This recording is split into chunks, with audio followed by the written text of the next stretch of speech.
Hi, we're going to be talking about the special consultant ethical dilemma. My name is Jerry Ding. We have Josh Cook, Martin Garcia, Matt Minson, and Melissa Lundgren. And we're Section 4, Group 2. As an overview, there are three different groups. There's a board of directors for a pension fund, there's pension fund advisors, and then there's a property management group. So we're currently replacing, as a firm, the old pension fund advisors. Now, what's going on is that the property management group has been asked by an influential member of the board to hire a special consultant, which is his mistress. And if the property management group were to do this, to hire the special consultant, then the pension fund advisor would be told to hire this property management group, and then they would be awarded the contract. For the stakeholders involved, there are three different stakeholders. There's the pension fund, which would include the board members and the public employees. Second would be the pension fund advisors, which is us, our firm, our managers, and it would affect, in a sense, our family as well, because we rely on the income, and we needed to be awarded this contract.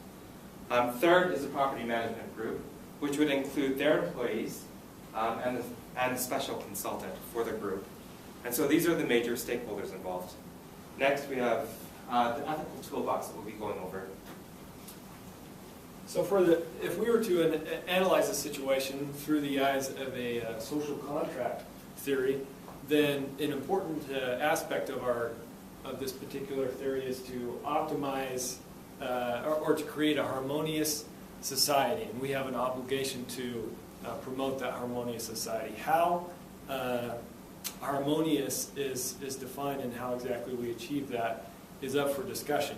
One argument would be that to say keep things harmonious would be to maintain the current status quo. In other words, not interrupt or change anything that's currently happening. Another side of things would be if we felt morally wrong about this board member having a extramarital affair and how that destroys the moral fabric of our society. In that sense, it's destroying the harmonious society that we have in place. And so there's different aspects if we were to analyze things through the social contract theory.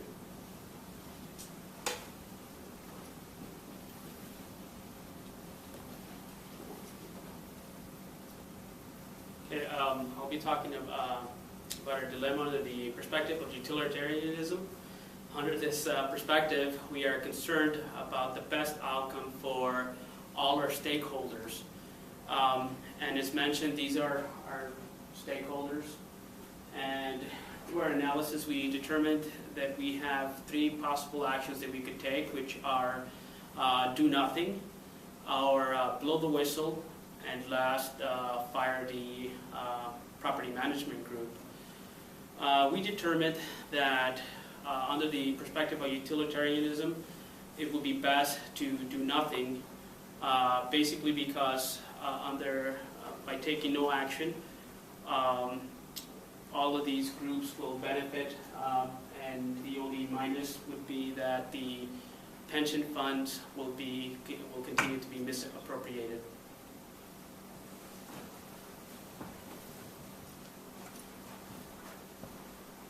For virtue ethics, we are concerned with doing what is morally right, no matter what the consequences. As we looked at this, we looked at an overview of the whole situation, and we asked ourselves some questions. First question we asked ourselves was, what does this make us and me if we go along with this? How do we feel about this situation and what's right? And the second question we ask ourselves is, how is the public going to perceive us if this gets out? And not just the public in general, but pension fund, actual owners of the pension funds.